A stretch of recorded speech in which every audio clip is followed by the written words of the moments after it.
Irby at Orby presents Irby Audiobooks, classic stories for the whole family, young and old.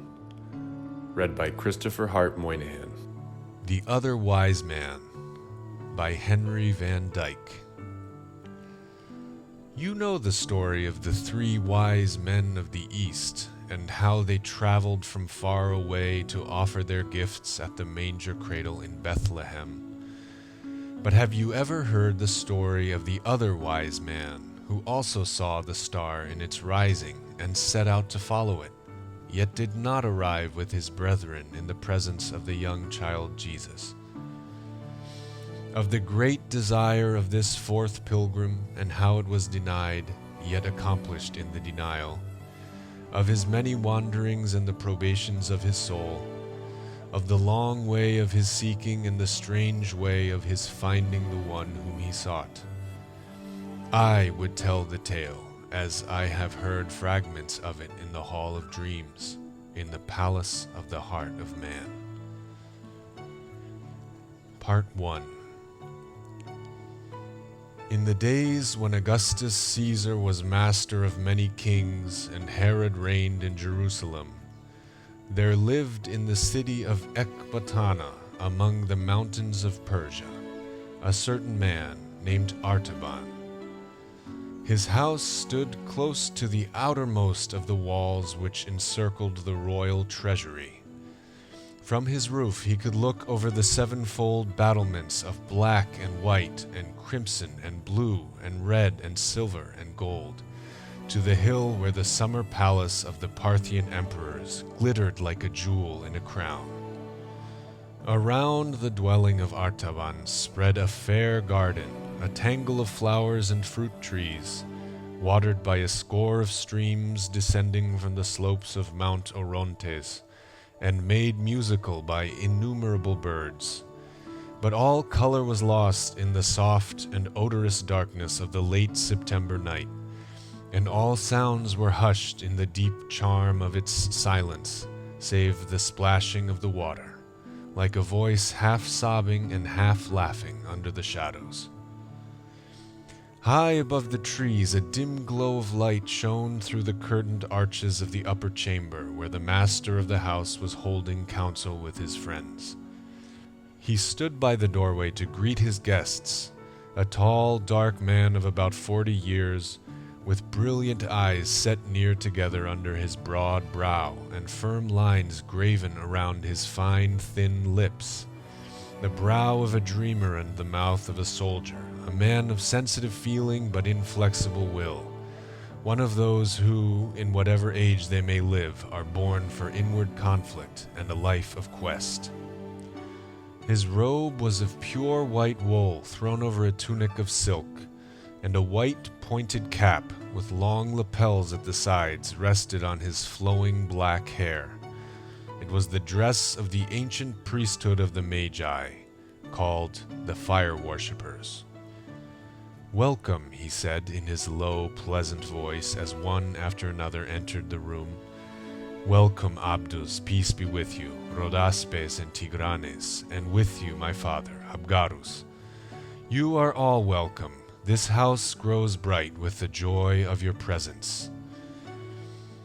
There were 9 of the men, differing widely in age, but alike in the richness of their dress of many-colored silks, and in the massive golden collars around their necks, marking them as Parthian nobles, and in the winged circles of gold resting upon their breasts, the sign of the followers of Zoroaster. They took their places around a small black altar at the end of the room where a tiny flame was burning. Artaban, standing beside it and waving a barsom of thin tamarisk branches above the fire, fed it with dry sticks of pine and fragrant oils. Then he began the ancient chant of the Yasna, and the voices of his companions joined in the hymn to Ahura Mazda. We worship the Spirit Divine, all wisdom and goodness possessing, surrounded by holy immortals, the givers of bounty and blessing. We joy in the work of his hands, his truth and his power confessing. We praise all the things that are pure, for these are his only creation. The thoughts that are true, and the words and the deeds that have won approbation. These are supported by him, and for these we make adoration. Hear us, O Mazda, thou livest in truth and in heavenly gladness. Cleanse us from falsehood and keep us from evil and bondage to badness. Pour out the light and the joy of thy life on our darkness and sadness. Shine on our gardens and fields, shine on our working and waving. Shine on the whole race of man, believing and unbelieving. Shine on us now through the night. Shine on us now in thy might, the flame of our holy love and the song of our worship receiving. The fire rose with the chant, throbbing as if the flame responded to the music, until it cast a bright illumination through the whole apartment, revealing its simplicity and splendor. The floor was laid with tiles of dark blue veined with white.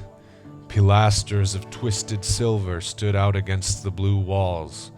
The clear story of round arched windows above them was hung with azure silk. The vaulted ceiling was a pavement of blue stones, like the body of heaven in its clearness, sewn with silver stars. From the four corners of the roof hung 4 golden magic wheels, called the tongues of the gods. At the eastern end, behind the altar, there were 2 dark red pillars of porphyry. Above them a lintel of the same stone, on which was carved the figure of a winged archer, with his arrow set to the string and his bow drawn.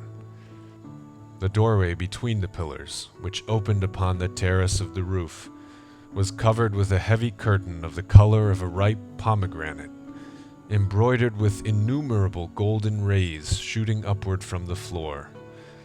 In effect, the room was like a quiet, starry night, all azure and silver, flushed in the cast with rosy promise of the dawn. It was, as the house of a man should be, an expression of the character and spirit of the master.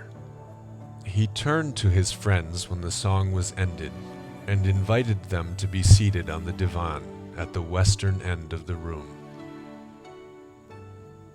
Thank you for listening to this Irby Audiobooks presentation of The Other Wise Man.